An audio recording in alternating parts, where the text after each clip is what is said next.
بسم اللہ الرحمن الرحیم. ساری تعریف اللہ کے لیے. درود اور سلام محمد اور آل محمد.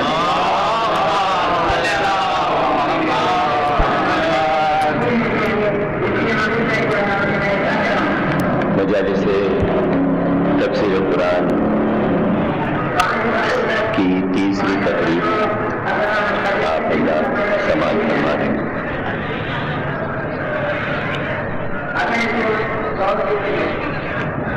قرآن اور عظمت قرآن پر کل گفتگو تھی.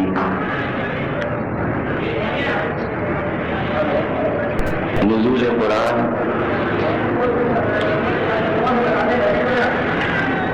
عرب نے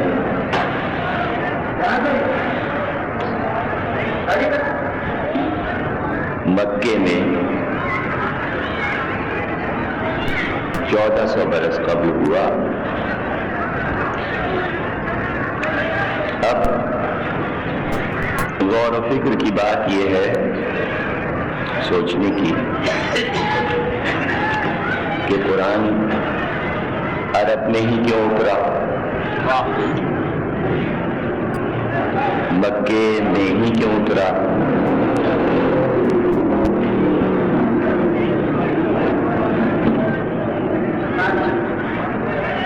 پوری دنیا میں تمام ملکوں میں انسان آباد تھے,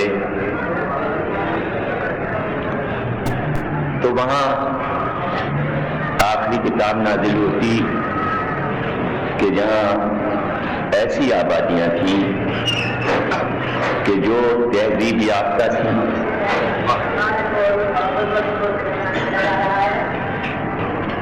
اقوام پڑھی لکھی تھیں, تعلیم کا چرچا تھا, بات بھی مان لیتے تھے, فطرتاً ضدی نہیں تھے, اور کچھ نہ کچھ خدا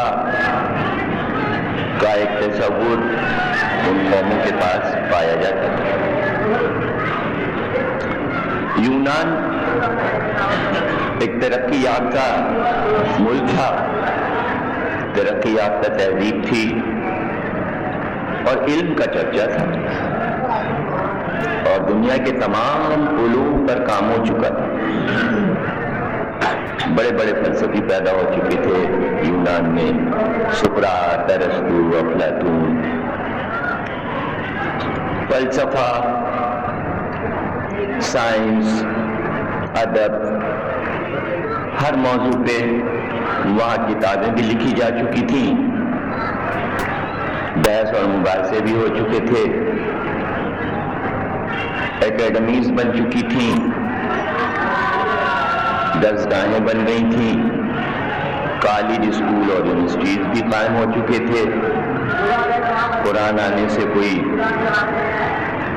7-8 برس, 1000 برس پہلے یونان میں مصر کے لوگ, ہندوستان کے لوگ,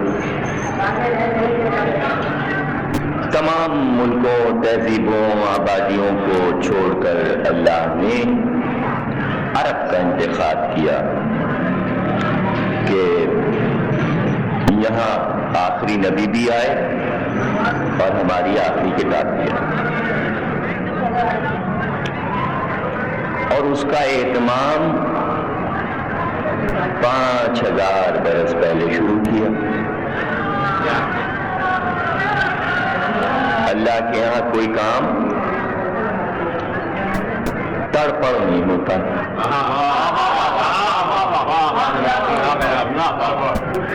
یعنی کن کہنے والا, ہر شے کو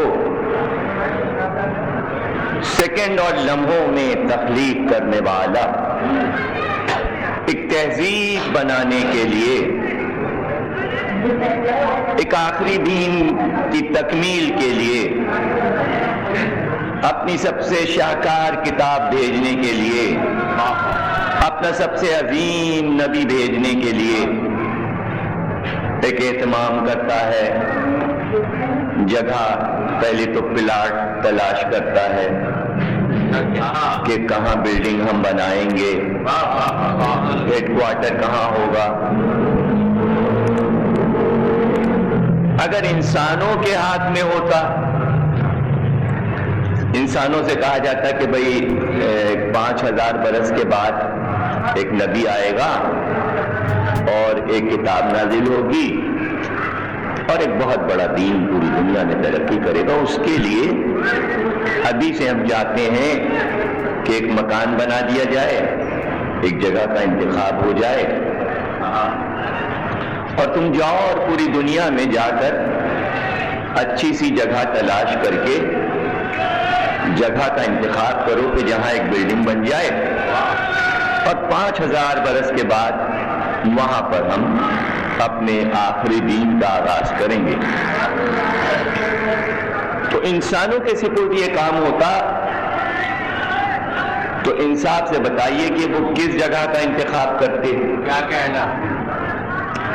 ان کا رخ تو عرب کی طرف ہوتا ہی،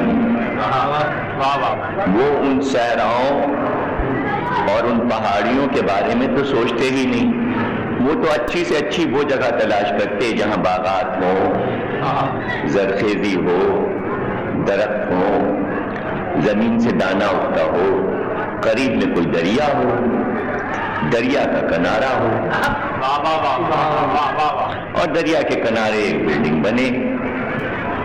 اب آپ جتنے بھی تہذیبوں میں دیکھتے چلے جائیں ملکوں میں، تو حاکموں نے جہاں بھی انتخاب کیا اپنے رہنے کا محل کا، وہ دریا کا کنارہ، اس میں انگریز ہو یا ہندو ہو یا مسلمان، سب کی سوچ یکساں ہے کہ جنہوں نے بھی محل بنائے، مصر میں فرعون کا محل ہو تو نیل ندی کے کنارے بنا، لندن کی بلڈنگ ہو تو ٹیمز ندی کے کنارے بنی ہوئی ہے، گنگا جمنا کے کنارے کے بعد راجاؤں کے محل دیکھ لیجیے جا کے، اودھ کی حکومتیں، مغلوں کی حکومت دیکھ لیں، مغلوں نے وہی جگہ پسند کی جہاں گنگا جمنا بہتی تھی، آگرہ، دہلی، لاہور، راوی کے کنارے محل بنے، گنگا جمنا کے کنارے قلعے اور محل بنے، اودھ کے بادشاہوں نے گومتی اور گھاگرا کے کنارے محل بنوائے۔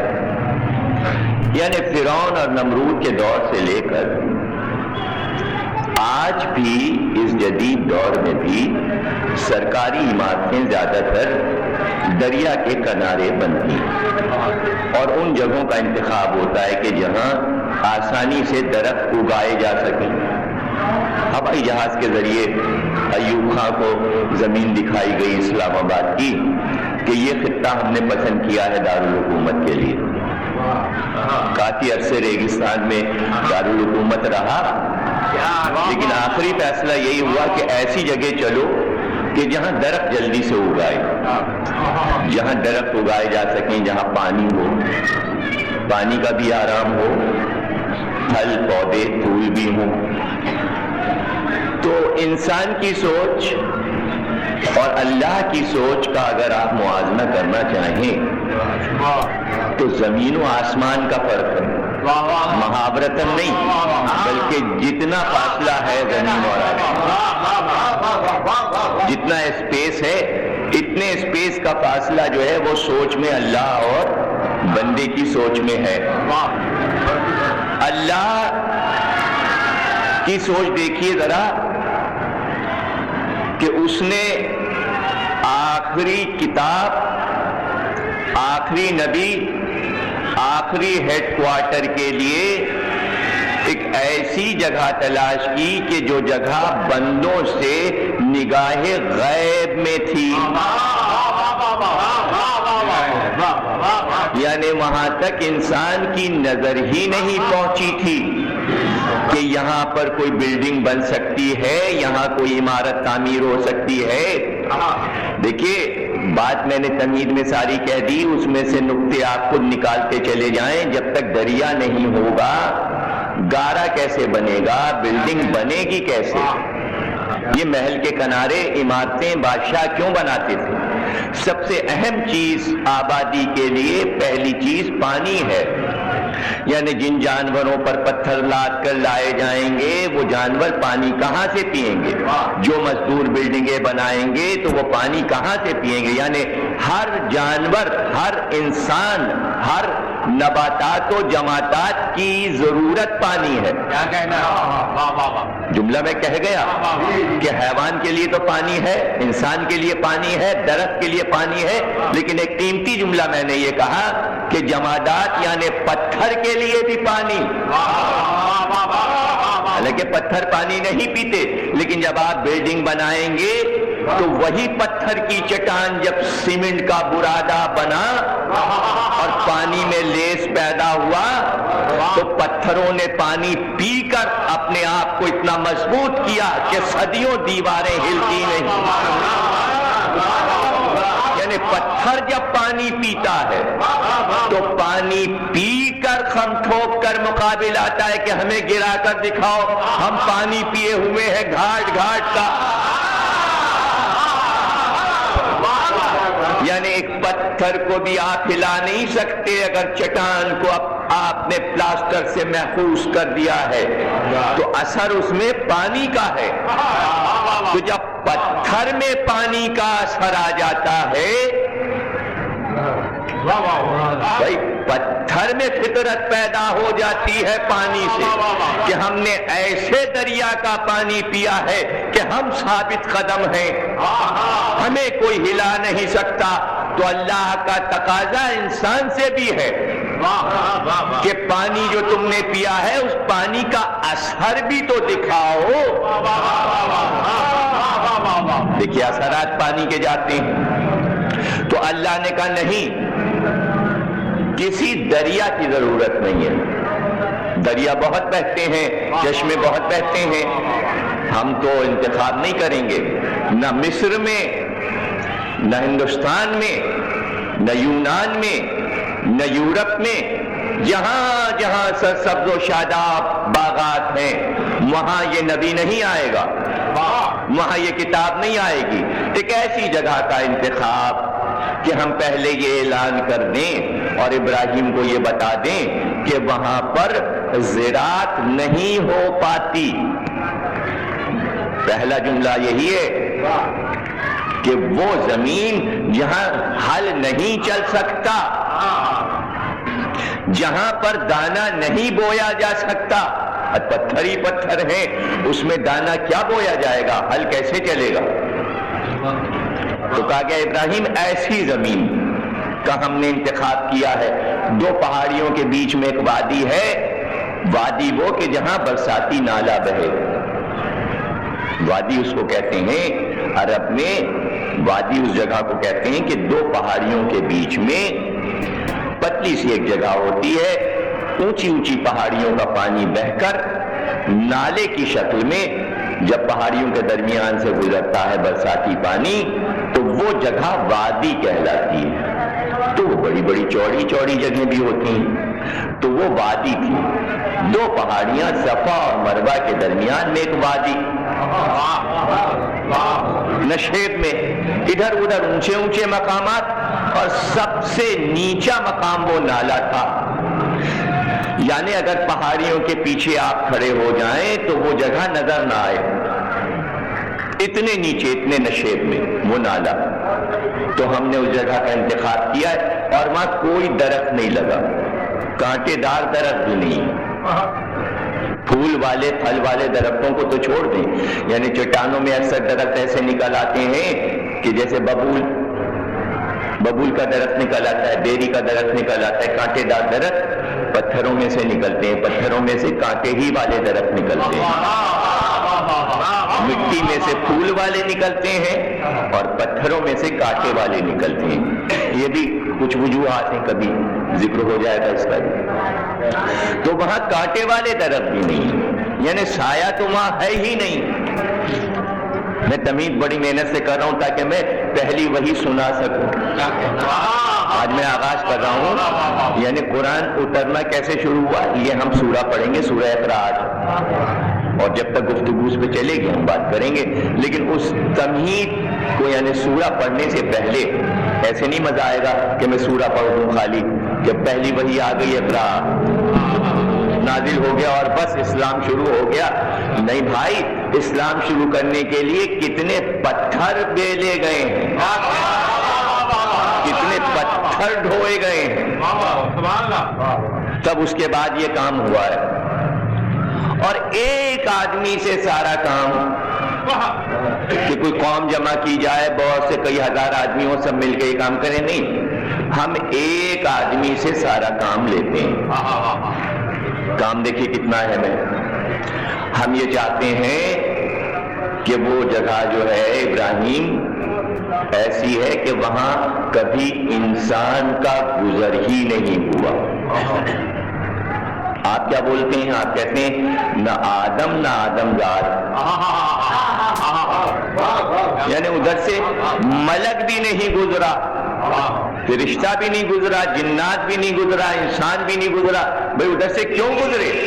وہ کوئی راستہ تھوڑی ہے، وہ پانی گزرا ہے ادھر سے برساتی پہاڑیوں کے بیچ سے، یا پانی اس راستے سے واقف ہے یا پتھر اپنے وجود سے واقف ہے، وہاں کوئی گیا ہی نہیں۔ ابراہیم وہاں اس جگہ کا ہم نے انتخاب کیا ہے، ہم وہاں پر اپنا مکان بنوانا چاہتے ہیں، ہم اپنی بلڈنگ وہاں تعمیر کروانا چاہتے ہیں۔ پلاٹ ہم نے دیکھ لیا ہے، پانی نہیں ہے وہاں، لیکن بلڈنگ بننا ہے، عمارت بننا ہے، اور وہاں پر آبادی بھی ہونا ہے، اور ایک شہر بسانا ہے، ایک تہذیب بسانا ہے، ایک قوم کو وہاں پر آباد بھی کرنا ہے۔ جب آبادی ہو جائے، ترقی ہو جائے گی، تو ہم 5000 برس کے بعد وہاں پر اپنا آخری نبی بھیجیں گے اور اپنی آخری کتاب بھیجیں گے۔ بس اس کے بعد نہ کوئی نبی آئے گا نہ پھر کوئی کتاب، یعنی شاہکار کا انتظام پتھروں کے درمیان ہوگا، شاہکار کتاب، شاہکار نبی کا انتظام۔ اب ابراہیم کو دیکھیے کہ یہ سارے کام کہتے کہ ہاں میں کر دوں گا، اتنا مشکل کام تھا کہ ابراہیم نے بھی کہا کہ بھائی اللہ میاں ہمارے بس میں ہے نہیں یہ کام، بہت مشکل کام۔ کہا تو ٹھیک ہے، پھر ہم تم سے نہ صحیح تو ہم تمہارے چھوٹے بچے سے یہ کام لے لیں گے۔ دیکھیے اور ذرا ڈیپ میں بات گئی، یعنی ایک بوڑھے سے کہا تھا کہ تم یہ کام کرو، تو ابراہیم ذرا سا پریشان ہوئے، مضطرب ہوئے کہ ان پتھروں میں کیسے عمارت بنے گی، وہاں آبادی کیسے ہوگی، لوگ کیسے پہنچیں گے، پانی وہاں ہے نہیں۔ کہا ابراہیم بس تم اتنا کر دو اب کہ جس سے ہمیں کام لینا ہے، کم از کم یہ تو کر سکتے ہو نا کہ جن لوگوں سے ہمیں کام لینا ہے ان کو وہاں تک پہنچاؤ، بس اتنا تو کام کر ہی سکتے ہو تم۔ ہم یہ کام ایک عورت سے اور ایک بچے سے لینا چاہ رہے ہیں، تم اتنا تو کر سکتے ہو نا کہ اس عورت کو اور اس بچے کو وہاں چھوڑ کے چلے آؤ، تم نہ ٹھہرنا، تمہیں اگر وہ جگہ نہیں اچھی لگ رہی تو تم نہ رکنا۔ اچھا اب ابراہیم جیسا نبی یہ پوچھتا بھی نہیں کہ نہ وہاں سایہ، نہ وہاں درخت، نہ وہاں بلڈنگ، نہ آدم نہ آدم زاد، نہ وہاں پانی، تو میرے بچے کا کیا ہوگا، میری بیوی کا کیا ہوگا، کچھ نہیں پوچھا۔ کہا تیری مرضی ہے، میں جاتا ہوں۔ تو اللہ نے کہا ٹھہرنا نہیں، الٹے قدم واپس آنا، یعنی ابراہیم کو زحمت میں اللہ نہیں ڈالنا چاہ رہا، تم واپس آ جاؤ۔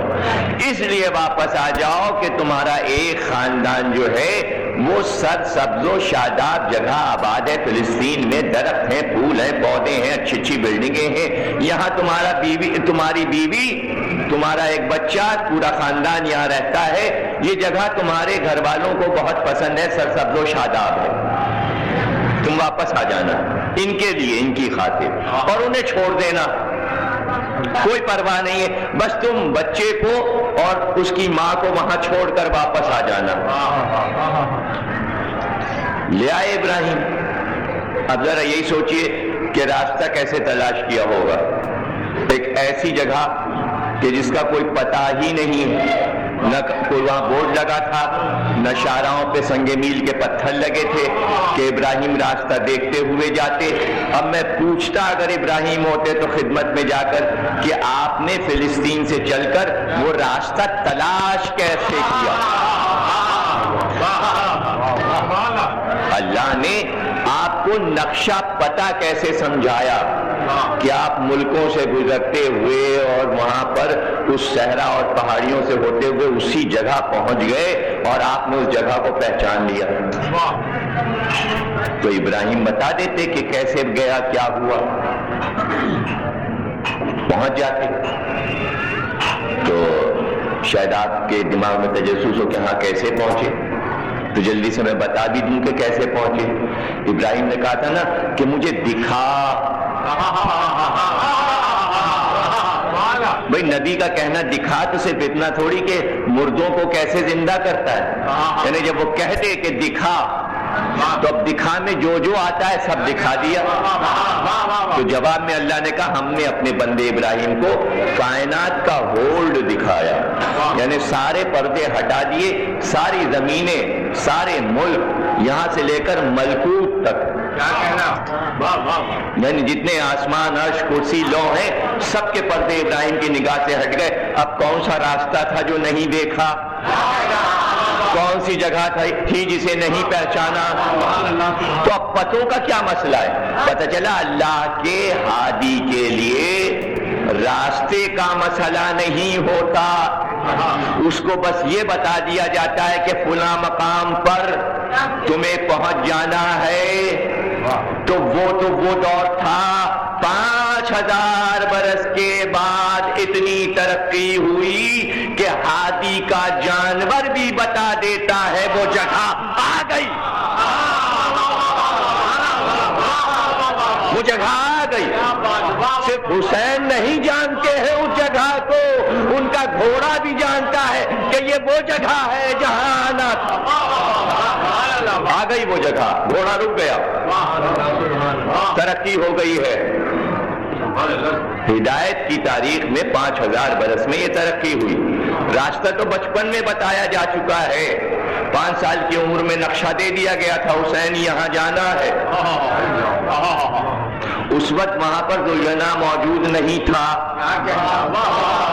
جب محضر آیا، لیکن پتا چلا کہ جانور بھی سنگت میں رہ کر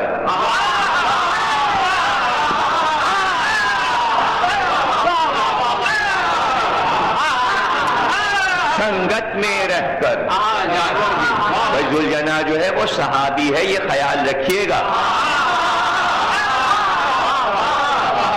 یعنی اللہ نے بتایا کہ دیکھو اگر جانور بھی صحابی ہو تو اگر معرفت ہوتی ہے، اگر معرفت ہوتی ہے تو غیب کا علم جانور جان جاتا ہے۔ کربلا کی زمین کا پتہ غیب میں تھا، لیکن ذوالجنا علم غیب رکھتا تھا۔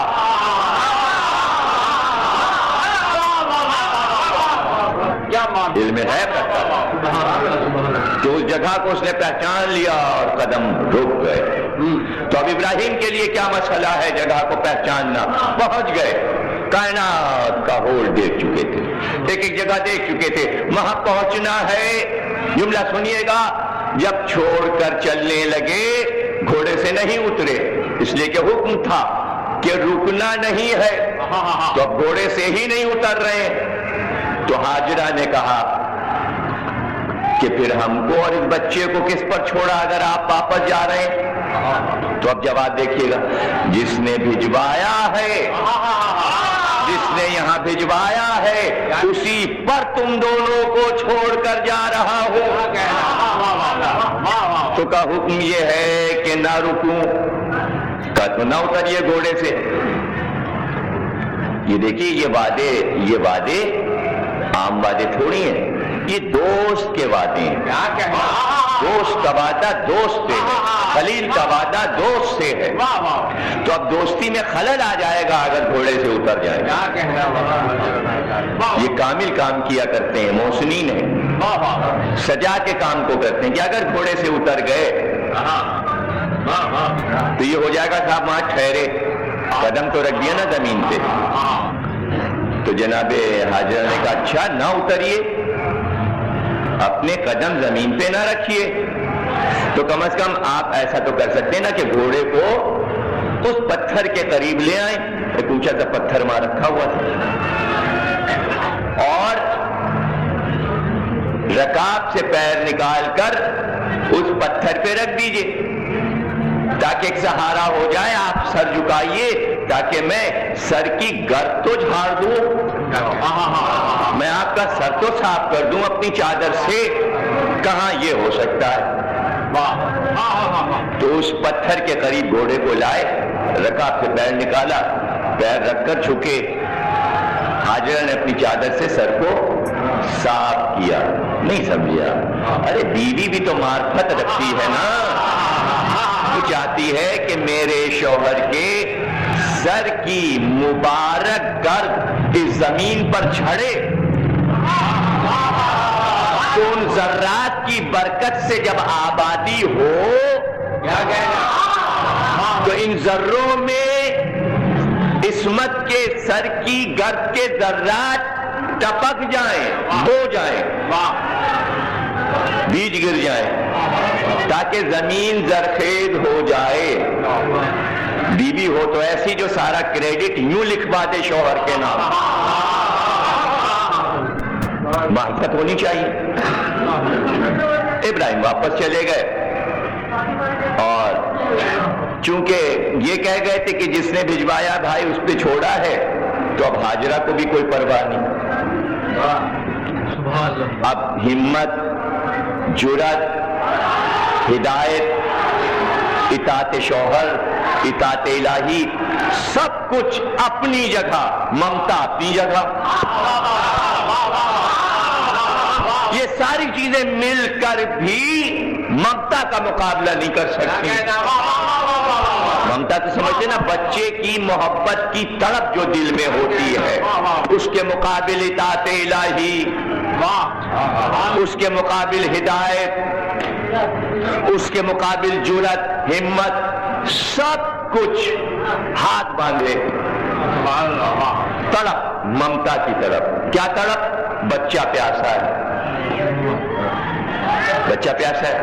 یہ بھی نہیں کہا تھا کہ کھانے پانی کا کیا ہوگا، بس کہہ دیا جس نے بھجوایا ہے اس پہ چھوڑا ہے. جب اس پہ چھوڑا ہے تو اب حاجرہ کو بھی معلوم ہے کہ ہم اس پر بیٹھے ہوئے ہیں، اس پر بیٹھے ہوئے.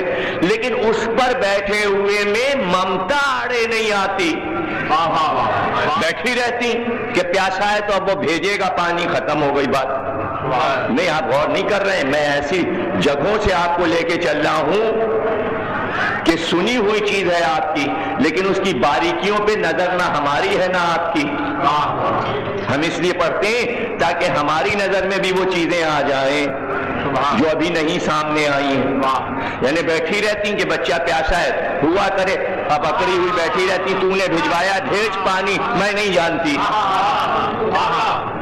اگر ایسا کرتی تو ممتا پر دھبا آ جاتا، ماں کے پیار کا پتہ نہ چلتا کہ جس کی تخلیق اللہ نے کی ہے، تو اس ممتا کے مظاہرے کی ضرورت تھی. اس لیے اٹھی کہ بچہ پیاسا ہے، میں پانی لاؤں. نہیں، حاجرہ نے بتایا کہ ہاتھ پر ہاتھ دھرنے سے رزق نہیں ملا کرتا.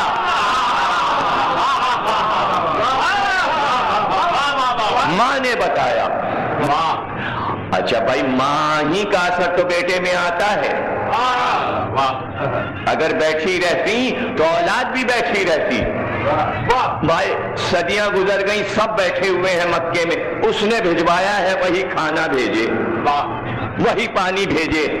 نہیں غور کر رہے آپ؟ چونکہ بنی اسرائیل کے لیے جو اللہ کی پیاری قوم تھی، کھانا وہاں سے پکے من و سلوا آتا تھا، پانی وہاں سے آتا تھا، رزق وہاں سے آتا تھا، انہیں کچھ کرنا ہی نہیں پڑتا تھا. ارے اسی قوم کی ضد میں تو یہاں یہ سب کچھ ہونے جا رہا ہے. یہ جو آبادی ہونے جا رہی ہے اس کی ضد میں اللہ سب کچھ کرنے جا رہا ہے. بہت تمہارے لاڈ اٹھائے گئے, بہت تمہیں پالا گیا, پرورش کیا گیا. ایک قوم اور لائیں گے. جہاں ایک قوم سے اللہ عاجز ہوتا ہے تو دوسری قوم لاتا ہے. جہاں ایک قوم سے عاجز ہوا کہ آپ دوسری قوم لائیں گے. اب لے آئیں گے ہم دوسری قوم. اب دیکھنا وہ قوم کیسی ہوگی. تو قرآن میں بھی اسی قوم سے کہہ دیا گیا جو آخری قوم ہے, اگر تم لوگ نہیں سدھرے تو پھر ہم ایک اور قوم لائیں گے. اور اس کی شرط لگا دی, وہ اللہ اور رسول سے محبت کرتے ہوں گے, اللہ اور رسول اس قوم سے محبت کرتا ہوگا. دیکھیں جملہ سن لیجئے, یعنی آخری قوم جو اللہ نے کہا ہم لائیں گے, جس کے بعد اب کوئی قوم نہیں آئے گی, اس قوم کی بنیاد محبت پر ہے. اس قوم کی پہچان محبت ہے. یعنی ان کا مرکزی عقیدہ جو ہوگا وہ محبت ہوگی. پوری قوم محبت پہ چلے گی. اب وہ آئی یا نہیں آئی آپ خود تلاش کر لیجئے. جس قوم میں محبت نظر آ جائے تو سمجھ لیجئے گا قوم آ گئی. اور جہاں محبت کی باتیں ہی نہ ہو تو ظاہر ہے وہ قوم تو محبت والی نہیں ہوئی. جہاں محبت کی باتیں ہوں گی وہی قوم ہوگی آخری قوم جو اللہ لے آیا. تو اس قوم کو بتانے کے لیے 5000 برس پہلے ایک پلان بنایا گیا اور ایک ماں کے ذریعے وہ کام لیا گیا. ایک چھوٹے بچے کو رکھ کر ماں کی ممتا کو دین بنایا اللہ نے. نہیں سمجھ رہے ہیں آپ تو میں کیا کروں. یعنی ضرورت تھی کہ جو دین 5000 برس کے بعد آ رہا ہے اس دین کی بنیاد محبت ہو, اور محبت میں عظیم محبت ماں کی محبت ہے.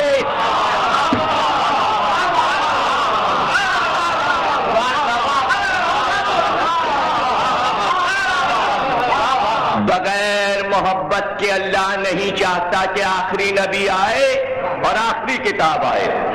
اس کا بیج بویا گیا ممتا کی اس واہلانہ فضا میں کہ جہاں ماں بے قرار ہو بیٹے کی محبت میں.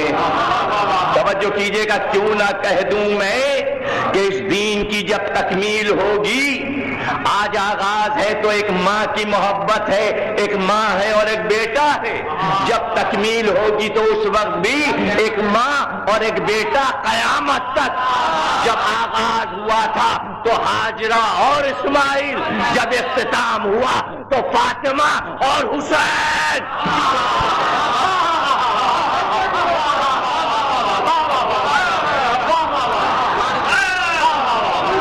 اب کوئی ماں بیٹا نہیں آئے گا اس دین کو بنانے کے لیے. اب ذرا سا موازنہ ہو جائے تو میں آگے بڑھ جاؤں. ماں سے کہا گیا یہ بیٹا پانی سے تڑپے گا, باپ جا رہا ہے. ماں نے شکوہ نہیں کیا کہ پھر پانی کہاں سے ملے گا. یعنی ماں سے وعدے لیے گئے. یعنی محبت کا امتحان لے گا اللہ تو دین کا آغاز ہوگا. جب اختتام ہوگا تو پھر ماں کا امتحان لیا جائے گا, پھر بیٹے کا امتحان لیا جائے گا. اور کیا اگر ہاجرہ یہ کہہ دیتی کہ میرا بچہ ذبح ہوگا, یہ ہوگا, یہ ہوگا, یہ ہوگا, تو کوئی ایسی قوم تو ہو جو اسماعیل کی یادگار منایا کرے. اس ماں نے وعدہ لے لیا, زہرا نے وعدہ لے لیا کہ یہ سب ٹھیک ہے مجھے منظور, لیکن میں قوم چاہتی ہوں, میں قوم. تو اللہ نے کہا یہ کیا مشکل ہے, ارے قوم بنانے کے لیے ہی تو یہ سب کچھ ہوا ہے. یعنی وہاں ماں بیٹے کو بھیجا جائے تاکہ مسلمان وجود میں آئیں. یہاں زہرا اور حسین سے وعدہ لیا جائے تاکہ محبت کرنے والے وجود میں آئیں. میں نے دیکھیے نام نہیں لیا فرقے یا مذہب کا، میں نے مسلمانوں سے الگ نہیں کیا کسی کو۔ اگر میں کہہ دیتا فلاں تو مسلمان سے الگ ہو جاتے، لیکن اگر مسلمان میں یہ کہہ دوں کہ ایک چیز ایمان ہے اور ایمان کا تعلق محبت سے ہے تو وہ رہے گا تو مسلمان ہی، لیکن عقیدہ اس کا جو ہے وہ محبت ہو جائے گا۔ مسلمان میں محبت نہیں ہوتی،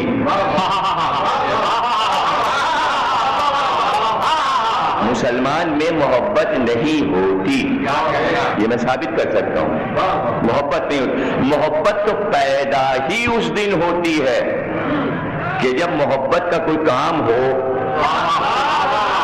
اسی لیے ولایت رکھا، ولایت کا ہے سے ولا سے، ولا کے کیا معنی ہے؟ محبت، ولا محبت، تو اس لیے رکھا گیا تھا ایمان میں ولایت کو تاکہ تم محبت کے عقیدے سے آشنا ہو جاؤ، اور جب تک محبت نہیں ہوگی بات آگے بڑھے گی نہیں، ترقی ہوگی نہیں۔ تو ایک ماں ایک بیٹا، آغاز ایک ماں ایک بیٹا، اختتام تکمیل۔ تو اب اس کی ممتا نے آواز دی، بچہ پیاسا ہے، کہا میں پانی لاتی ہوں، بچہ پیاسا ہے میں پانی لاتی ہوں۔ اب وہ سراب اڑتا ہوا، وہ ریگزار اڑتا ہوا کہ جب وہ اڑ کر زمین پر گرتا ہے تو دور سے ریگزار لگتا ہے پانی کی لہریں، پانی کی لہریں۔ جتنی بار آگے بڑھتی پانی نظر آتا، قریب جاتی تو وہ ریت، سراب، ہر طرف پانی پانی پانی پانی، بس پانی، نگاہیں پانی کو ڈھونڈ رہی ہیں۔ لیکن جانے میں ایک مقام مقرر کر لیا تھا۔ میں باریکیاں بتا رہا ہوں ورنہ واقعہ تو آپ کا سنا ہوا ہے، جانتے ہیں، میں اس کی باریکیاں اس وقت آپ کو دکھا رہا ہوں۔ ایک جگہ مقرر کر لی تھی، کیا کہ صرف وہاں تک جاؤں گی جہاں سے بچہ نظر آتا رہے۔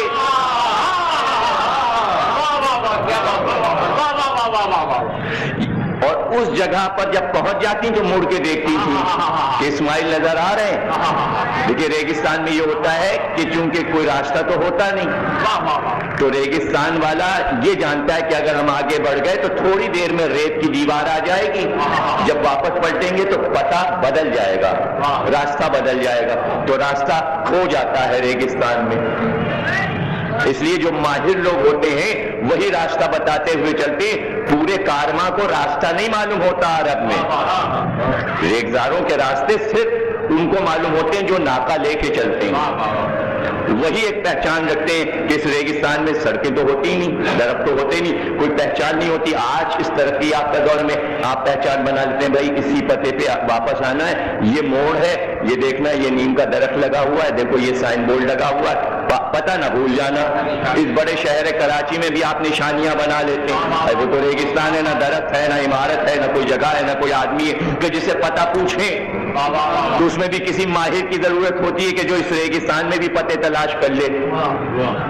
تو وہ ماں یہ جانتی ہے کہ میں اگر ذرا سے بھی آگے بڑھ گئی ایسا نہ ہو کہ بچہ میں کھو دوں، ایک طرف پانی ہے ایک طرف بچہ ہے۔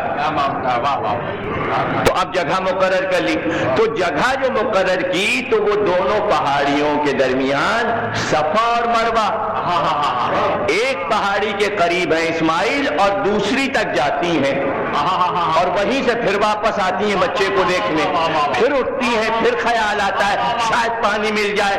تو یہ سب کچھ جو ہوا یہ 7 بار ہوا، 7 بار گئیں اور 7 بار آئیں صفا اور مروہ کے درمیان میں۔ تو یہ ممتا کی طرف اور پانی کی تلاش کو اللہ نے کہا آج آغاز ہو رہا ہے، جب دین کامل ہوگا تو اس کو ہم حج کا رکن بنائیں گے۔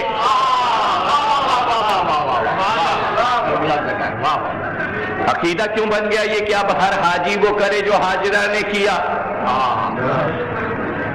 جملہ بہت کام کا ہے اور اگلی تقریروں میں بھی بہت کام آئے گا یہ جملہ کہ اللہ کبھی کبھی اداؤں کو پسند کرتا ہے، اور جو ادا پسند آ جاتی ہے اسے دین کا اصول بنا دیتا ہے، اور ادا اس وقت پسند آتی ہے جب محبت ہوتی ہے، یعنی رکن اسلام کے ہر بنیاد میں محبت شامل ہے، چاہے وہ کعبے کے طواف ہو، کیا کہنا، یا صفا مروہ کے درمیان دوڑنا ہو، یا زمزم کا پانی پینا ہو، ہر ایک کی بنیاد میں کوئی محبت شامل ہے، کوئی محبت شامل ہے۔ تو بھائی کربلا تو پوری محبت ہے،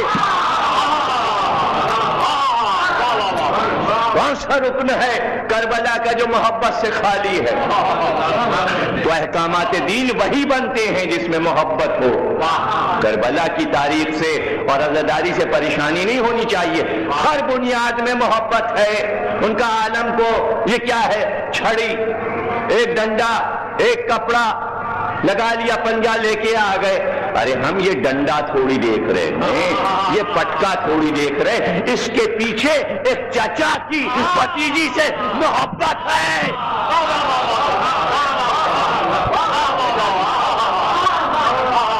جہاں محبت ہی نہیں ہوگی تو اس کے پس منظر میں محبت کیسے نظر آئے گی؟ نہیں غور کیا آپ نے؟ وہاں کی محبت میں پانی شامل تھا، علم آیا تو مشق نے بتایا کہ اس محبت میں پانی بنیاد میں ہے۔ وہاں بھی ممتا تھی، پانی کی تلاش، وہاں بھی بچوں کے لیے پانی۔ تو کیوں نہ کہہ دوں کہ جو ماؤں نے نہ کہا کہ بچے پیاسے ہیں پانی چاہیے، اس ممتا کے فریضے کو عباس نے ادا کیا۔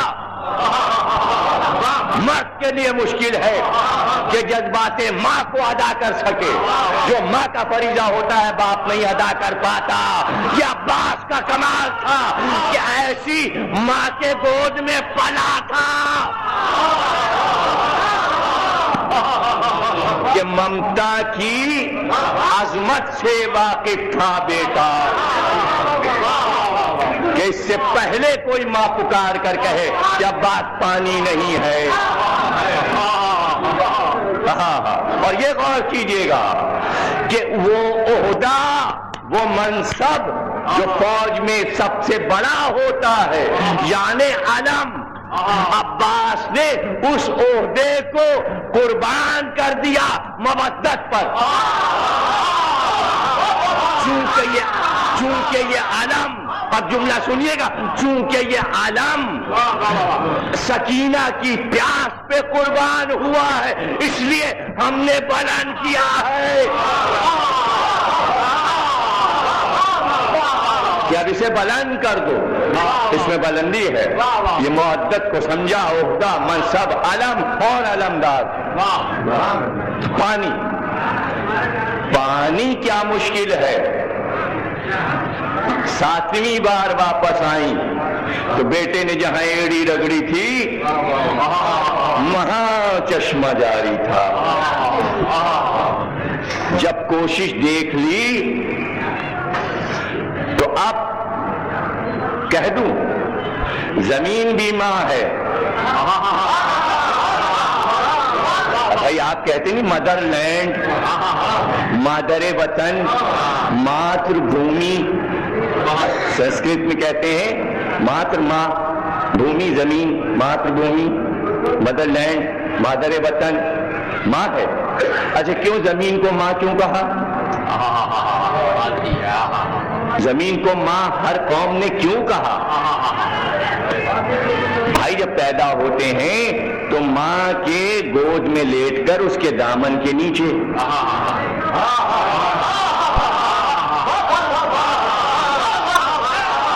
یعنی سوا ماں کے کون ہے جو بچے کو آغوش میں لے کے اپنا دامن ڈال دے؟ تو آخری نیند کہ جس میں پتہ ہی نہیں کب اٹھنا ہے،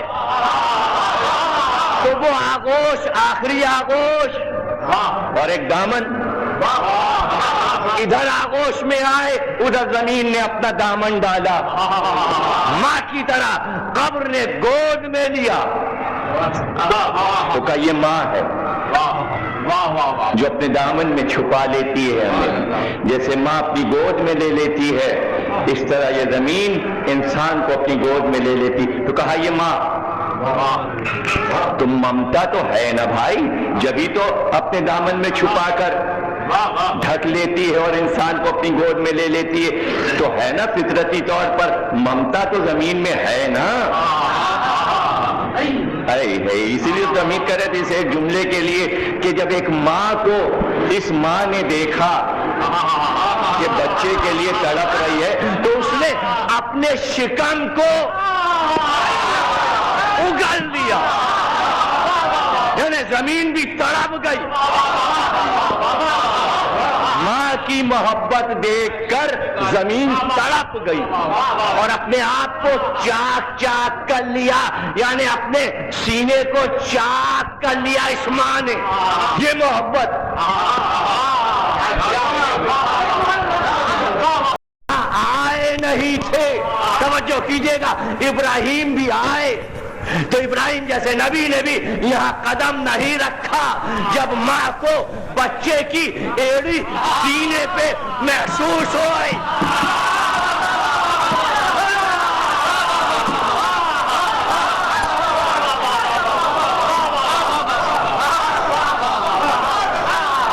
میٹھے پانی کا چشمہ،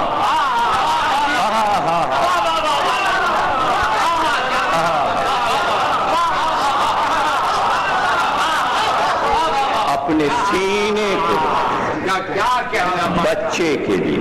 اب جو ماں آئی تو اتنا تیز پانی تھا، میں کیسے بتاؤں، یعنی جس شدت سے محبت کو زمین نے محسوس کیا اسی شدت سے پانی کو ابال کر اگل دیا. پانی کی شدت نے بتایا کہ اس وقت زمین کتنی تڑپ رہی ہے.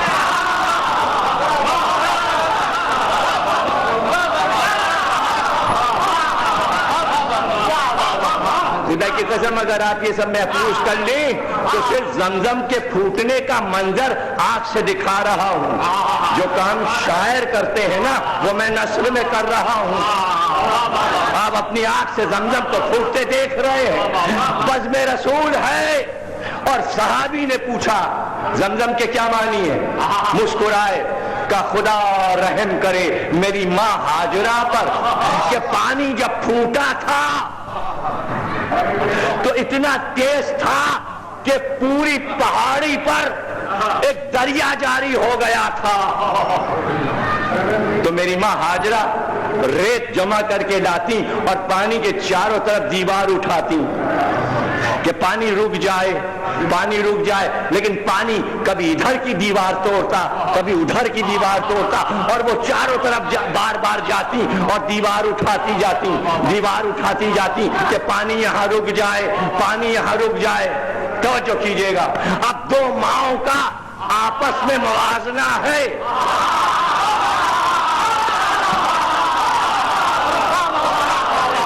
یعنی وہ یہ چاہتی ہے کہ جتنا میرے سینے میں ہے آج سب میں اسماعیل کے قدموں میں ڈال دو. یہ ماں اور یہ ماں پیغمبر کی ماں، یہ تو ابھی ابھی ماں بنی ہے نا، یہ ابھی ابھی ماں بنی. اور وہ ماں جس نے پیدا کیا ہے.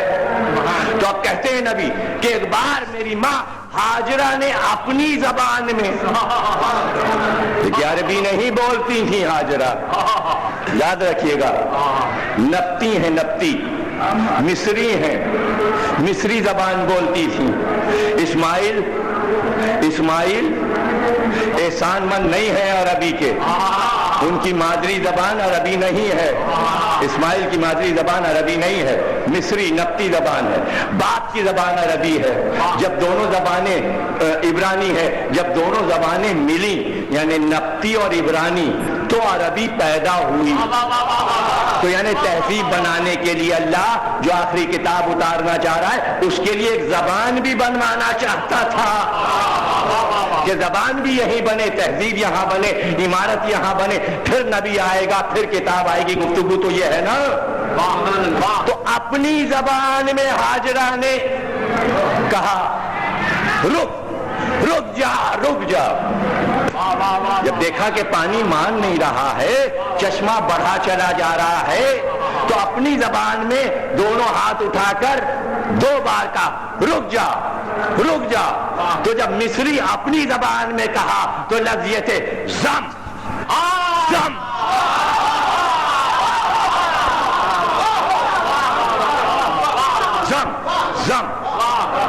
لفظ نکلے ہیں اور چشمے کا نام پڑ گیا آب زمزم.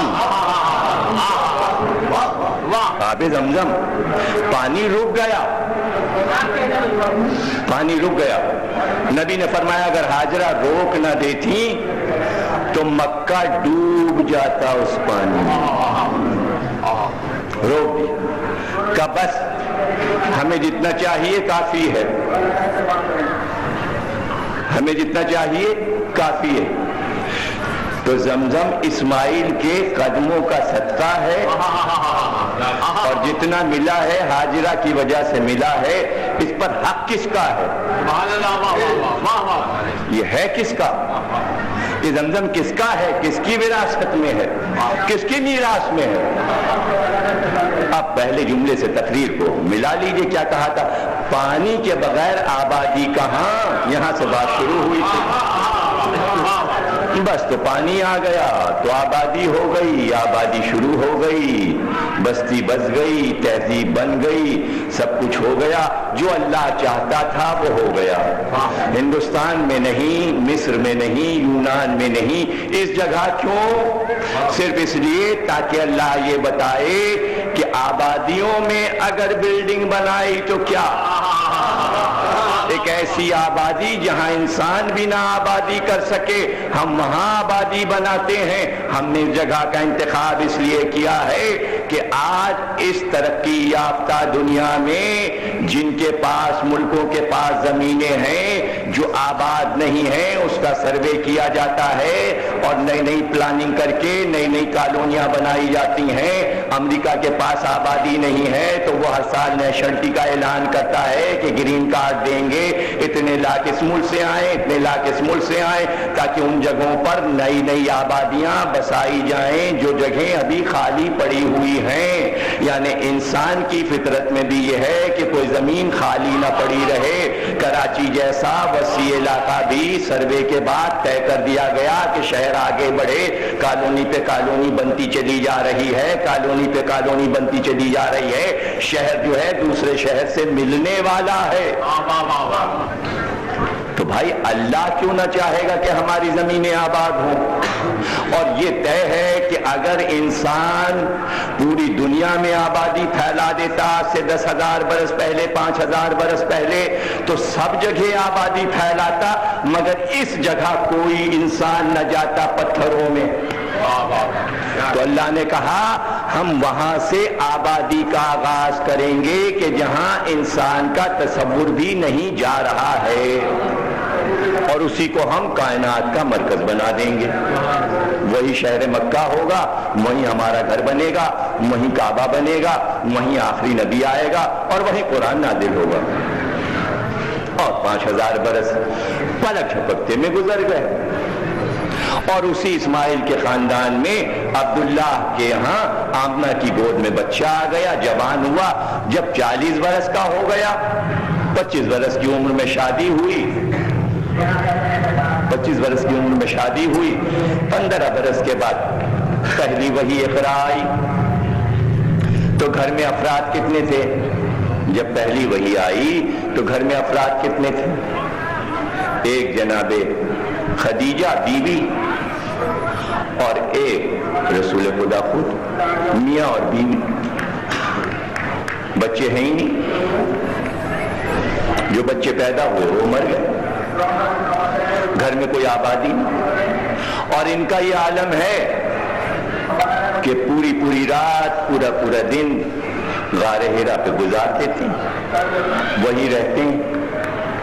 اور اب جب پہلی وحی کا نزول سنایا مسلمان مورخ نے تو اس نے کہا ہاں وہ غار ہیرا میں نبی ایک پتھر پہ بیٹھے رہتے تھے، تو جب پہلی وحی آنے والی تھی تو اس سے کچھ دن پہلے 1 سال 6 مہینے 8 مہینے 9 مہینے 10 مہینے پہلے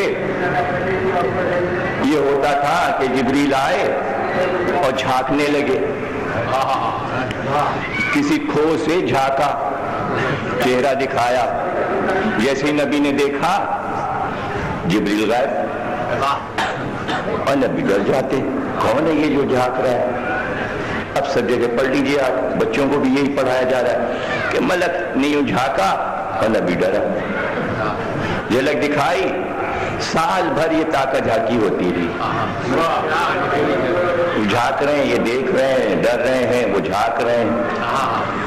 سال بھر کے بعد جب عادی بنا لیا اور یہ یقین ہو گیا کہ کوئی ہے ملک وغیرہ، تو پھر وہ آیا اور اس نے اتنی زور سے سینہ دبایا اور کہا پڑھ کہ ڈر گئے اور ڈر کے سیدھے گھر اور لحاف میں چھپ گئے۔ یہ لفظ ہے نزول قرآن کی تفسیر، چھپ گئے۔ اور خدیجہ سے کہا مجھے اور لحاف اڑا دو، تھر تھری لگ رہی ہے، مجھے سردی لگ رہی ہے، مجھے خوف آ رہا۔ اور خدیجہ نے لحاف ڈال دیا اور کہا کہ بھئی خدیجہ ایک عجیب شکل کا آدمی آیا تھا، ہیبت ناک، اس نے میرے سینے کو دبایا اور اس نے مجھ سے کہا پڑھو پڑھو پڑھو۔ اب ذرا غور کیجیے بھئی، توجہ کیجیے گا، نبی نے کہا کہ ملک آیا تھا، خوف زدہ سا ایک تھا، کون تھا؟ ملک تو نہیں کہا، ایک آیا تھا، اس نے میرے سینے کو دبایا اور مجھے خوف آیا۔ اب یہی ہسٹری جو یہ سب کچھ لکھ چکی اور میں سنا چکا، وہی ہسٹری اگلے جملے یہ لکھتی ہے کہ خدیجہ نے تسلی دی اور کہا پریشان نہ ہوئیے، وہ ملک تھا۔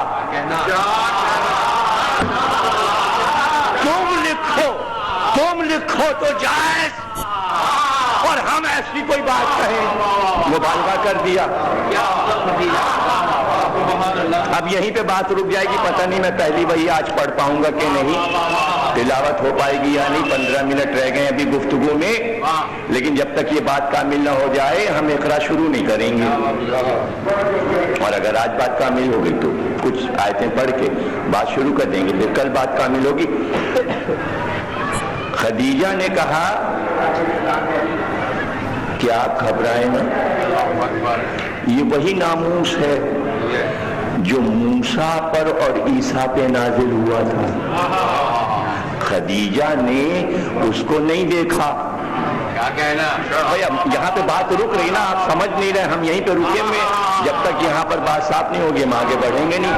مزے کی بات تو یہ تاریخ ابن ہشام میں، تاریخ طبری میں، نزول وحی میں یہ جملے جناب خدیجہ کے ہیں کہ آپ نے فرمایا کہ یہ وہی ملک ہے جو موسیٰ پر اور عیسیٰ پہ نازل ہوا تھا، وہی آپ پہ نازل ہوا ہے۔ ہم اسی جملے پہ رکے رہیں گے، خدیجہ کے انہی جملوں پہ، یعنی نبی نے نہیں پہچانا، محمد نے جبریل کو نہیں پہچانا، جبکہ دیکھا ہے، خدیجہ نے نہیں دیکھا۔ اب میں خدیجہ سے پوچھوں کہ جب موسیٰ پہ ملک آیا تھا آپ وہاں تھی؟ جب عیسیٰ پہ ملک آیا تھا آپ وہاں تھی؟ آپ کو کیسے معلوم کہ یہ وہی ملک ہے جو موسیٰ اور عیسیٰ پہ آ چکا ہے اور اب آپ کے شوہر پہ آیا ہے؟ ارے اسی ہسٹری سے اللہ نے نبی کی بیوی کی تعریف لکھوائی کہ بیوی اسے کہتے ہیں کہ جو شوہر جان بھی دے دے تو شوہر کی بات پر بیوی کبھی یقین نہیں کرتی۔ دیکھیے بہت کم بیویاں ہوں گی جو اپنے شوہر کی کسی کارنامے پہ تعریف کر دیں، شوہر ترستے رہ جاتے ہیں تا حیات۔ کہ سب نے داد دے دی، خاندان والوں نے، بیٹوں نے، پوتوں نے. اے بیگم تم بھی تو کچھ کہو. جہاں سے کہیے میں جملہ پڑھ دوں.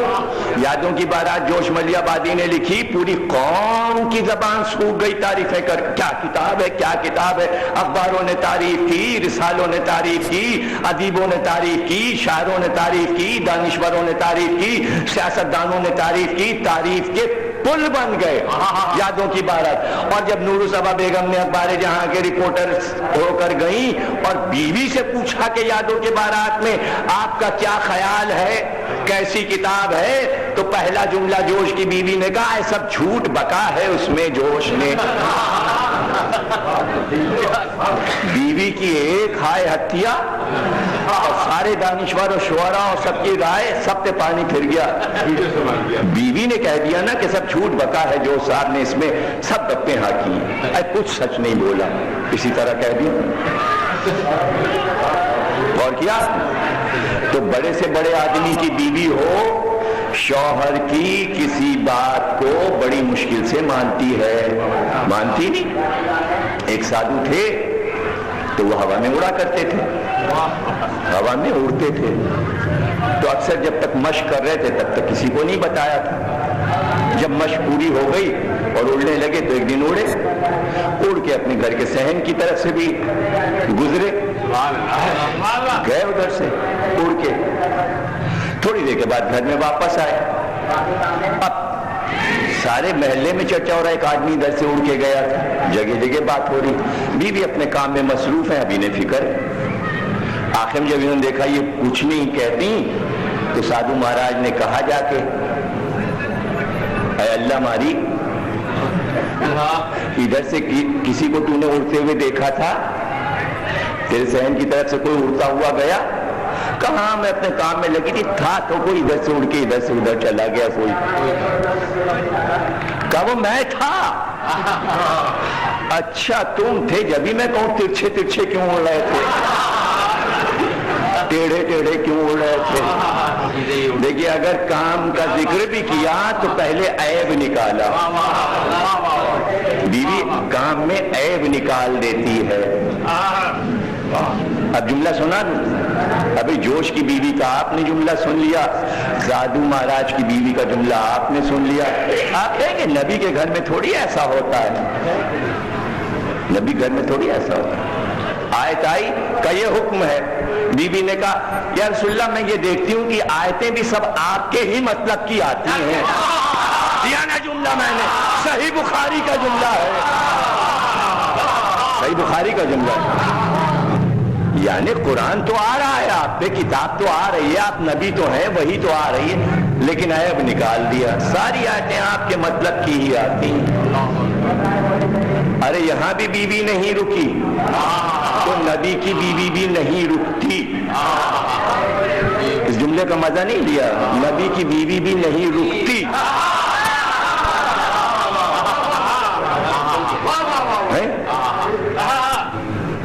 اور وہ ہسٹری، بھائی جملوں کا مزہ لیجیے، وہ ہسٹری جو نہ رکنے والی کی مدح میں اپنی زبان سکھا چکی ہو، وہی ہسٹری یہ لکھ دے کہ خدیجہ نے کہا پریشان نہ ہو.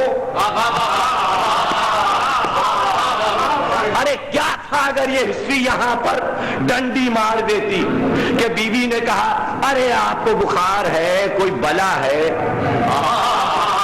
نہیں مزہ لے رہے ہیں تو آپ ہم کیا کریں، لیکن ہمیں مزہ آ رہا ہے. ارے سارا معاملہ یہی جھوٹ ہو جاتا، نہ وہی آتی نہ کتاب آتی. ارے گھر کی بیوی نے کہا ہے کوئی بلا آئی ہے، کوئی جن آیا ہے. اب دیکھیں سنیے گا، یہ پورا دین ایک خدیجہ کی ہاتھ پہ چل رہا ہے.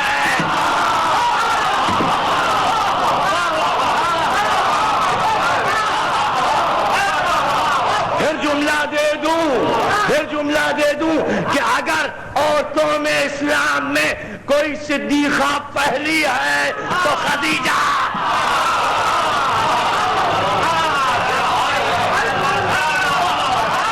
پہلی صدیقہ سچ بولا کہ ہاں ملک آیا. اگر خدیجہ نہ کہتی پہلی گواہ، پہلی گواہ، پہلا گواہ،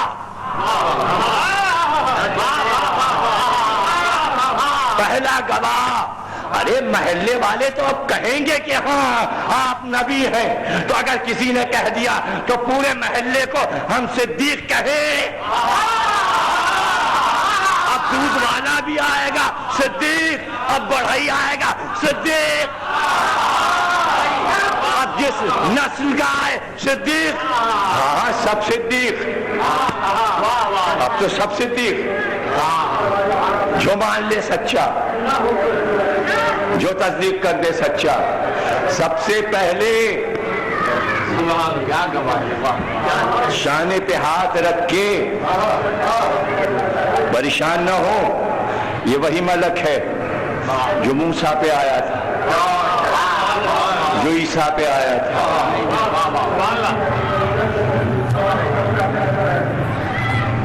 تو موسیٰ اور عیسیٰ کی نبوتوں پر یقین ہے نا. ابھی تو کلمہ شروع بھی نہیں ہوا، ابھی تو قولوا لا الہ کہا بھی نہیں. صدیقہ کا لقب پہلے لے لیا، طاہرہ کا لقب تو پہلے ہی سے تھا. لیکن نئے رخ سے خدیجہ پہ گفتگو ہو رہی ہے، سیرت نہیں پڑھ رہا ہوں. نزول وحی، پہلی وحی آئی اور سیرت خدیجہ. پریشان نہ ہو، یہ وہی ملک ہے جو موسیٰ پر آیا تھا، عیسیٰ پر آیا تھا. کتنا بڑا دل ہو گیا پیغمبر کا. اچھا خدیجہ سے پلٹ کے کہا بھی نہیں آپ کیا جانے ملک کو. اے خدیجہ آپ کیا جانے، آپ تو معاذ اللہ کافر خاندان کی ہیں، آپ کو ان باتوں سے کیا، آپ کیا جانے وحی کیا ہے، آپ کیا جانے ملک کیا ہے، آپ کیا جانے کتاب کیا ہے. دو جملوں نے بتایا کہ عالماں ہیں، موسیٰ اور عیسیٰ کی کتابیں پڑھے ہوئے ہیں، مزاجی کیفیت پیغمبروں کی جانتی ہیں، تبھی تصدیق کی ہے. ایک خدیجہ کی تصدیق. اب اس تصدیق میں جو جو پیغمبر کرتے جائیں خدیجہ سر جھکاتی جاتی. کبھی آئے گی شریعت، کبھی نماز آئے گی، تب فقہ جب بنے گی تو کئی سو برس کے بعد پھر یہ حکم ہوگا کہ جماعت ہو، لیکن جماعت میں مرد کھڑے ہوں، مسجد میں عورت نہ آئے، اللہ کے گھر میں عورت نہیں آ سکتی، جماعت میں عورت نہیں کھڑی ہو سکتی. ارے جب اصول بنیں گے جب کی بات ہے، ابھی تو کوئی اصول ہی نہیں ہے. میرا شوہر نماز پڑھا رہا ہے، میں پڑھ رہی ہوں. ارے بعد میں حکم آئے گا کہ عورت خانہ خدا میں نہ آئے، میں کعبے میں کھڑی ہوں اور پڑھ رہی ہوں. اب جملہ دے دوں، ارے امت کی عورتیں نہ آئیں، یہاں تو ماں گھر میں آتی ہے اور وہیں بچہ پیدا ہو. یہاں کی مائیں اور ہیں، اس لیے کہ یہاں تو ماں کے ہاتھ سے یہ گھر بنوایا گیا. اینٹ پر اینٹ رکھی ہے ماں نے. یہاں کا پانی بھی جو ہے وہ ہاجرہ کے پیروں سے مس ہوا ہے تو اس سے گارا بنا ہے، تو یہ دیواریں بنی ہے، تو اس کے بنیادوں میں ایک ماں کا لہو ہے. ایک ماں نے ایک ماں کے زچہ خانے کے لیے ایک گھر بنایا. وہ ممتا سے واقف تھی، وہ اپنے بچے کو دیکھ چکی تھی، تو اس نے کہا اب وہ ماں جو آنے والی ہے جس کا بیٹا اس دین کو مضبوط کرے گا تو میں پہلے سے ایک چار دیواری بنا جاؤں تاکہ جب وہ ماں اس گھر میں آئے تو اسے کوئی پریشانی نہ ہو. میں نے یہ گھر بنایا ہے. ہاجرہ سے فاطمہ بنت اسد تک اور خدیجہ تک اور زہرا تک پورا دین ممتا کا دین ہے. جملہ لے لو بہت قیمتی ہے. جہاں بیٹے ہی نہ پیدا ہوتے ہو اس ماں کا اس دین سے کیا تعلق ہے؟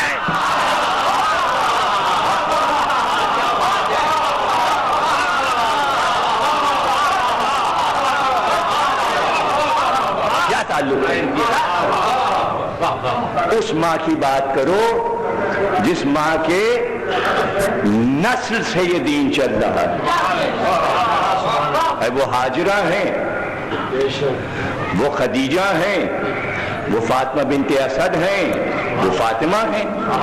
یہ مائیں نظر نہیں آتی، یہ مائیں عالم اسلام کو نظر نہیں آتی. ابھی 17 رمضان کو دیکھیے گا کیا دھوم دھام ہوگی. 16 اور 17 کو اخباروں میں ایک ماں پہ اتنی دھوم دھام جس کے یہاں ایک بچہ نہ ہوا. اور ان ماؤں پر ایڈیشن نہیں نکلتے. ہاجرہ نمبر کیوں نہیں نکلتا اخباروں کا؟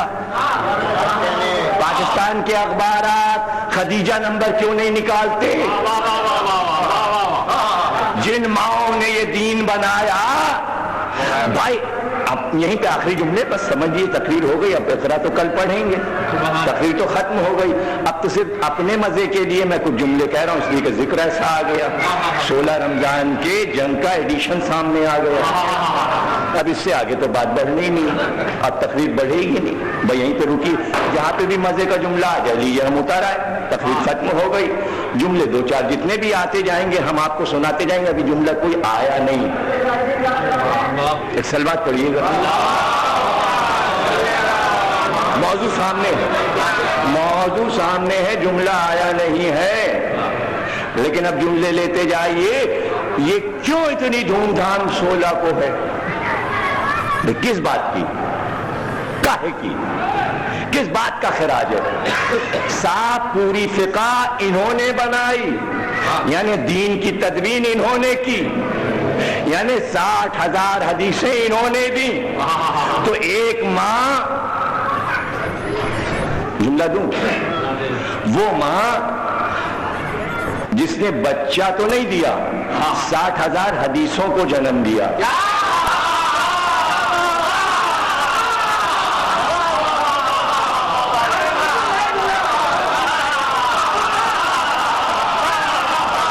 جملہ دوں، اب جملہ لینا ہے. اب یہ نہیں پتا ادھر سے جملہ ہٹا کے ادھر دے رہا ہوں، چپکا آپ لیجئے گا. ہمیں نہیں معلوم کتنی حدیثیں جائز ہیں اور کتنی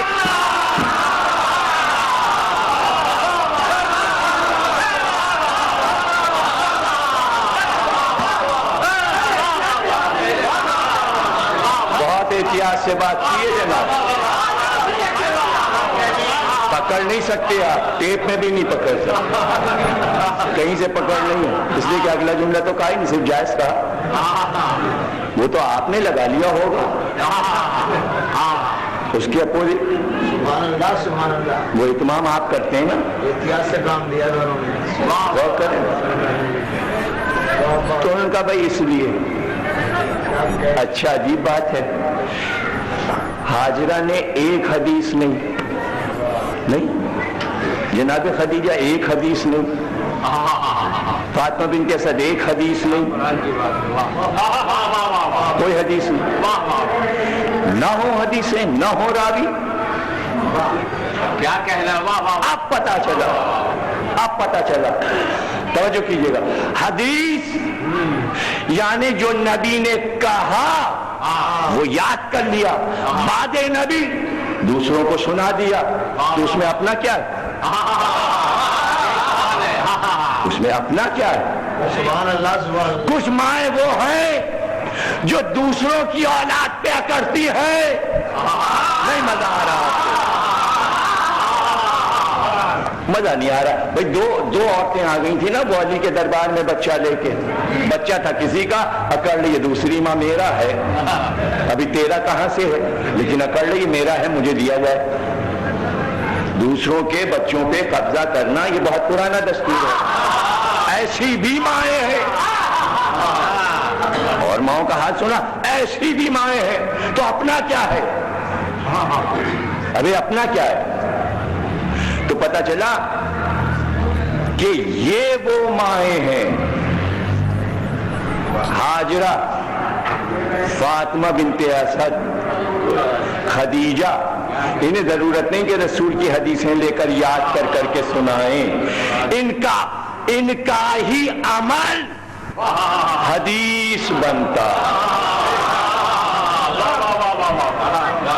حدیث نام ہے ان ماؤں کے عمل کا. دیکھیں حدیث بننے جا رہی ہے، دیکھیں حدیث بننے جا رہی ہے. حدیث دیکھیں بنتی کیسے.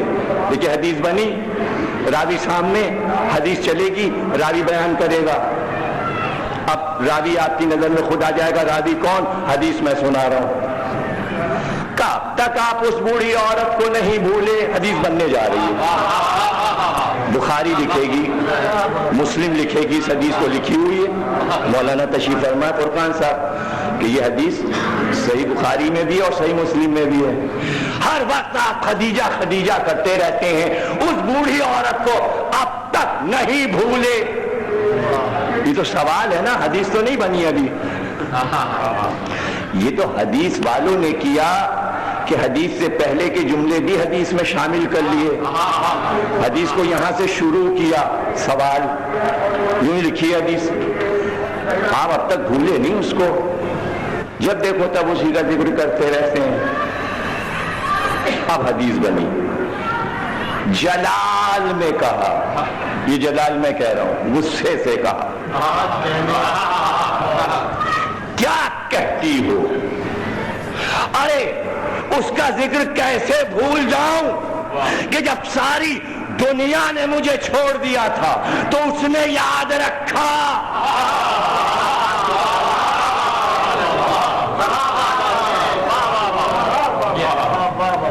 آگے کچھ نہیں پڑھوں گا، یہیں پر بات رہ جائے گی. اسی کا مزہ لے لیجیے اسی موضوع پر. رسول کی حدیث کے دو حصے ہوتے ہیں. یہ میں کہہ رہا ہوں، ابھی تک اس پر ریسرچ ہوئی نہیں ہے. یہ موضوع دے رہا ہوں میں. پورا اشرا جس کا دل چاہے پڑھ لے اسی موضوع پر جو موضوع دینے جا رہا ہوں. نبی کی ہر حدیث کے دو حصے ہوتے ہیں، ایک تولا، ایک تبرع. اب جو حدیث میرے سامنے لائیے آپ، میں آپ کو بتاؤں گا اس کے دو حصے ہیں اور دونوں حصے برابر برابر آپ کو بتا دوں گا. کوئی حدیث پڑھیے آپ میرے ساتھ. کل علم دوں گا، کل علم دوں گا. ایک حصہ تولا، یعنی اس سے محبت کرتا ہوں اس لیے دوں گا. اب دوسرا حصہ مرد کو دوں گا، تبرع.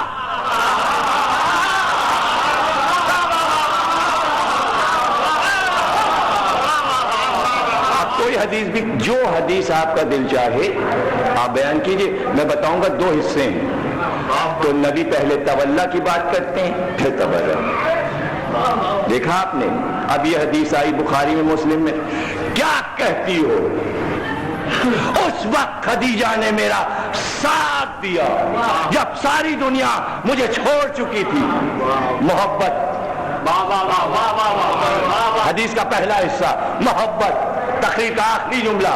حدیث کا دوسرا ٹکڑا، اتنی شادیاں میں نے کی مگر اولاد خدیجہ سے ہوا. تبرع.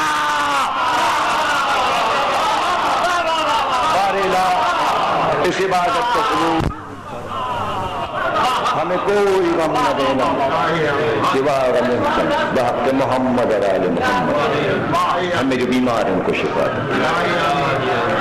امام زمانہ کا ظہور فرمایا. تاجی سلسلہ تفسیر کا جاری ہے اور انشاءاللہ اس پروگرام میں ایک اہم اعلان جو کل کرتا لیکن ذہن سے نکل گیا، وہ یہ ہے کہ آنے والی 2-3 دن کے اندر ہم ایک نیا موضوع شروع کر رہے ہیں. بڑا اہم موضوع ہے وہ کہ ایران نے حضرت علی پہ ایک فلم بنائی ہے 27 گھنٹوں پر مشتمل. یعنی اس کے 9 کیسٹ ہیں،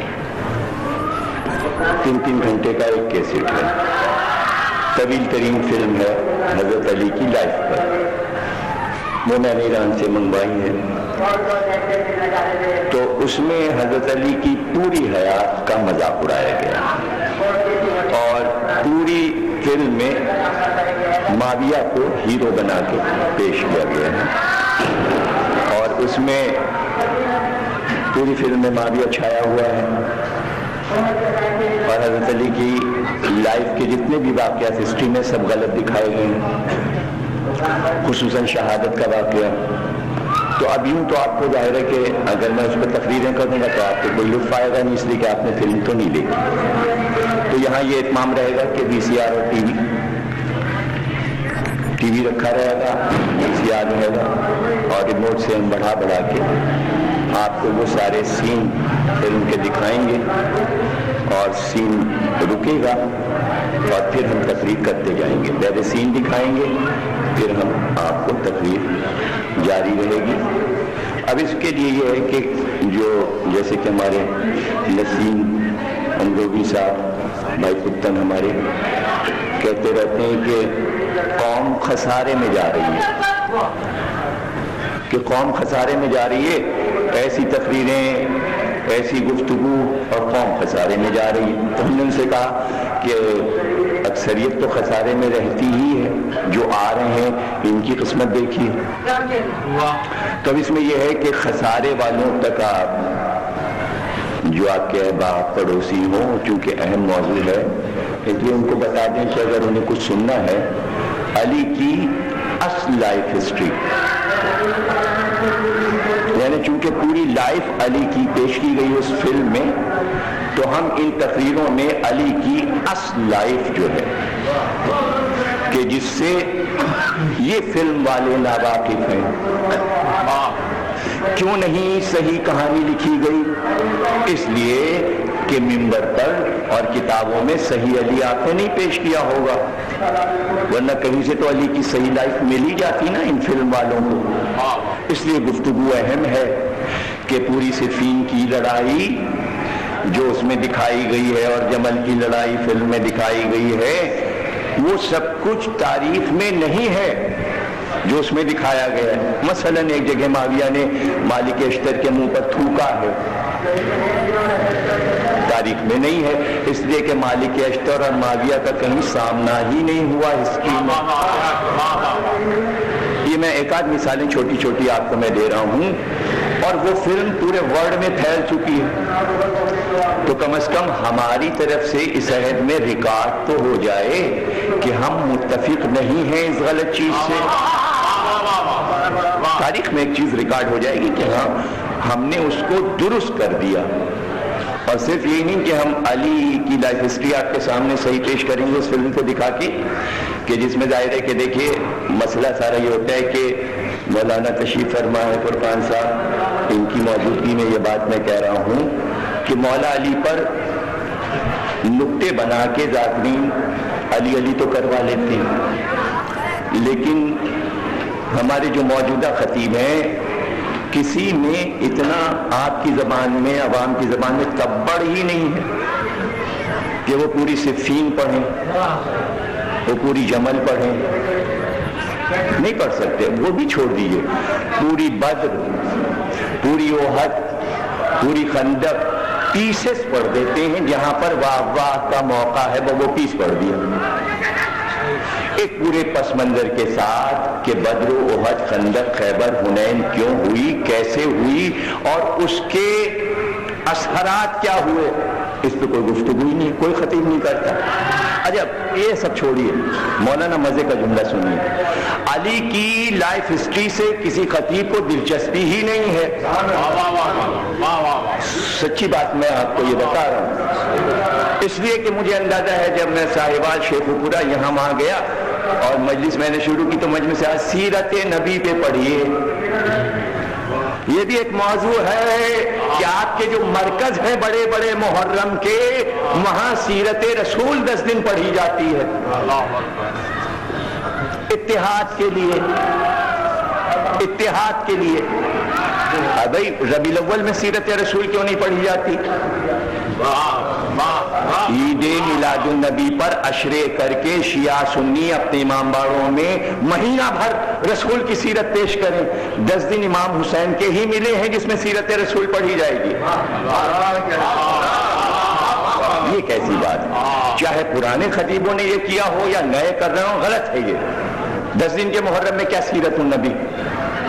10 دن میں تو شہداء کربلا کی بات کیجئے، بس ختم ہو گئی بات. انہی کے دن پورے نہیں پڑھتے ہیں، سب کے 72 تو ہیں، تو 10 دن میں پورے کیسے ہوں گے؟ نہ کہ آپ 10 دن تو سیرت نبی پڑھ گئے، اب علی اکبر اور قاسم اور علی اصغر کس دن پڑھیں گے آپ؟ کب پڑھیں گے؟ کس دن پڑھیں گے؟ ہاں اگر رب بنتا ہے 10 دن میں تو علی سے بنتا ہے. تاریخ حسین کی علی سے قریب ہے.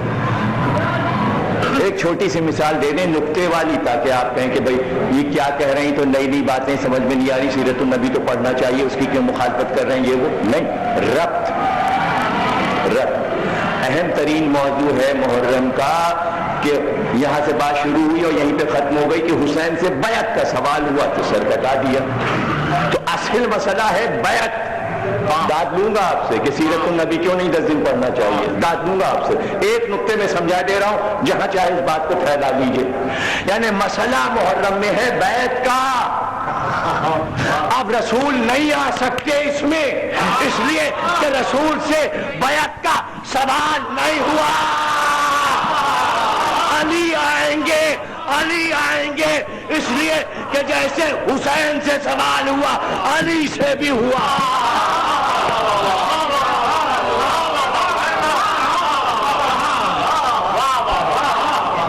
دو واقعے موازنہ کیے جاتے ہیں ایک طرح کے. حسین نے بیعت نہیں کی بالکل اسی طرح جیسے علی نے نہیں کی. تو جب اس واقعے کو حسین کے بیعت کے مسئلے کو آپ رسول سے ملائیں گے تو کیسے ملے؟ نقطہ تو نہیں بنے گا. ہاں لیکن میں اس کا بھی قائل نہیں ہوں کہ 10 دن علی علی کیا جائے.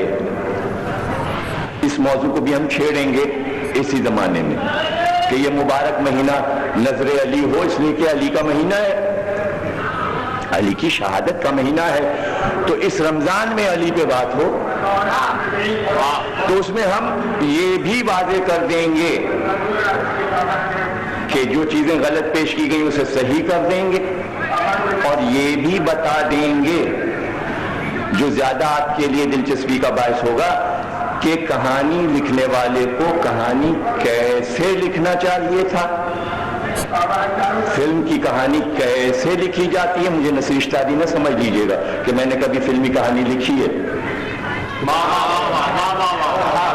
مرحوم کو تو بدنام کر دیا تھا نا قوم نے بیچارے کو کہ وہ فلمی کہانیاں پہلے لکھا کرتے. تو یہاں تو بہت ذرا سے میں کیا سے کیا ہو جاتا ہے.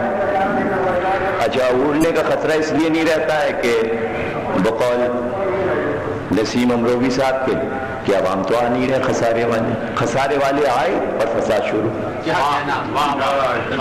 اپنا مجمع اگر رہے بھائی ہم اپنی بات کر رہے ہیں، اس میں ہم اپنے والوں کو سنا رہے ہیں، اس میں کوئی اختلاف والا ہے ہی نہیں. اور جہاں تماشا بین آئے فوراً قوم میں بات پھیلی، یہ پڑھ دیا، وہ پڑھ دیا، یہ کر دیا، یہ ہو گیا، وہ ہو گیا، سب خطرہ ہی خطرہ ہو گیا. ابھی فساد ہو جائے گا اور یہ ہو جائے گا، وہ ہو جائے گا، اب یہ ہو جائے گا، وہ ہو جائے گا. جب تک اپنے سننے کوئی مسئلے نہیں. اب دیکھیے میں کر رہا ہوں اعلان پہلے اس لیے کیا ہے تاکہ چیلنج ہو جائے. اور آپ یہ جملہ یاد رکھیے گا کہ یہاں فلم چلے گی حضرت علی کی لائف پر، ٹی وی اور وی سی آر آئے گا، ہم آپ کو دکھائیں گے سین اور اس پہ ہوگا تبصرہ، اور ہم یہ بھی بتائیں گے کہ ڈائریکٹر کو ڈائریکشن کیسے دینا چاہیے، اور یہ بھی بتائیں گے کہ ایسی فلم کے لیے اداکار کیسے چنے جائیں. سارے بلوچی اداکار ہیں جن کی ناکیں مکرانی ہیں، سب مکرانی چہرے والے. آپ بتائیے بنی ہاشم کا کردار دکھا رہے ہیں، محمد حنفیہ کو دکھایا ہے، شہزادوں کو دکھایا ہے، ابو ذر کو دکھایا ہے، اصحاب کو، عمار کو، مقداد کو، سب کی شکلیں مکرانی. کوئی بنی ہاشم لگی نہیں کہا. اب کرے گا ان کے پاس اداکاری سارے وہی ہیں مکرانی ٹائپ، بلوچستان کے، کوئٹے کے اداکار. تو اس لیے بہتر یہ تھا کہ یا تو یورپ کی کسی فلم کمپنی سے یا ہندوستان کی فلم کمپنی سے پہلے مشورہ کرتے اور ان کی تعاون سے فلم بناتے، اور کم از کم اپنے پڑوسی ملک پاکستان سے ہی پوچھ لیتے کہ یہیں کچھ اچھے اچھے شکلوں کے لوگ مل جاتے. کوئی ابو ذر بن جاتا، کوئی مقداد بن جاتا، کوئی عمار بن جاتا. تو اس میں تاریخ بھی دہراؤں گا، اور تاریخ میں آپ کو بتاؤں گا کہ ہندوستان میں ایک شیعہ کلب قائم تھا کہ جو اسٹیج ڈرامے کرتا تھا. وہ چیز بند ہو گئی. اگر وہ جاری رہتی تو آج جب شیعہ اسٹیج سے فلم بنانے کی ضرورت پڑی تو اب ہمارے پاس کچھ نہیں، اس لیے کہ ہم اس فیشن کو ختم کر چکے. دیکھیے نا، اس لیے کہ اب اس میڈیا میں تو فلم کی ضرورت پڑے گی. یہ تمہید میں پہلے ہی کیے دے رہا ہوں، نہ کہ آنے والی تقریروں میں تو یہ سب باتیں ہوں گی کہ اب آپ کو فلم بنانا پڑی. 27 گھنٹے کی فلم آپ نے حضرت علی پہ بنائی، اور ابھی لیٹسٹ مارکیٹ میں اتنی ہی کیسٹیں امام حسن کی لائف پہ آ گئی ہیں. اور ابھی ڈسکس سعودی عرب سے چل رہا ہے، سفیر کی گفتگو ہو رہی ہے اس پر کہ سعودی عرب یہ کہہ رہا ہے کہ یہ فلمیں ہمارے لیے نقصان دہ ہیں، اور سفیر ان کو تسلی و تشفی دے رہا ہے فلم دکھا دکھا کے کہ نہیں یہ صحیح ہے. اور ہسٹری کی کتابیں پیش کی جا رہی ہیں کہ صاحب یہ لکھا ہے، اس میں دیکھیے یہ لکھا ہے، تاکہ یہ فلم کی اجازت دی جائے. اور یمن سے لے کے مصر تک بعض ملکوں میں چل چکی ہے. اور ڈش اینٹینا آپ کو معلوم ہے اب ایران کے پاس بھی آ گیا ہے، تو وہ فلم دکھا چکے ڈش کے اوپر. تو اب امام حسن پر سلسلہ چل رہا ہے. اب اس کے بعد نمبر ہے کربلا کا. اس لیے ہم پہلے ہی تھوڑا سا کنٹرول کر کے ان تقریروں کو لکھوا کر ترجمہ کروا کر ہم بھجوا دیں گے ان فلم کمپنی والوں کے پاس کہ ہمارا احتجاج یہ ہے کہ فلمیں صحیح نہیں بنائی جا رہی ہیں. اگر اثر ہو گیا تو شاید صحیح کربلا دکھا دیں. اگر ہماری بنیاد کربلا کو ہی گڑبڑ کر دیا، اس لیے کہ ایک فلم پہلے کربلا پہ بنا چکے ہیں یہ بلیک اینڈ وائٹ، اور اس فلم میں کربلا کی جو لڑائی انہوں نے دکھائی، صرف ایک سین آپ کو بتا دوں کہ حضرت حور جب آئے امام حسین کی طرف تو کیسے آئے. آپ نے انیس کے مرثیے میں بھی سنا ہوگا، ذاکرین سے بھی سنا ہوگا، تو آپ کے ذہن میں کوئی خاکہ تو ہوگا نا کہ حور کیسے آئے. تو پہلے میں آپ کو بتا دوں کہ حور کیسے آئے، اور اس کے بعد میں بتا دوں کہ ہمارے ہاں حور کیسے آئے اور فلم میں حور کیسے آئے. دونوں کا موازنہ اسی طرح ہم کریں گے آنے والی تقریروں میں. اس میں دکھایا ہے صاحب کہ حور ایسے آئے کہ وہ مکرانی شلوار پہنے ہوئے اور یہاں تک چڑھائے ہوئے بیٹھے.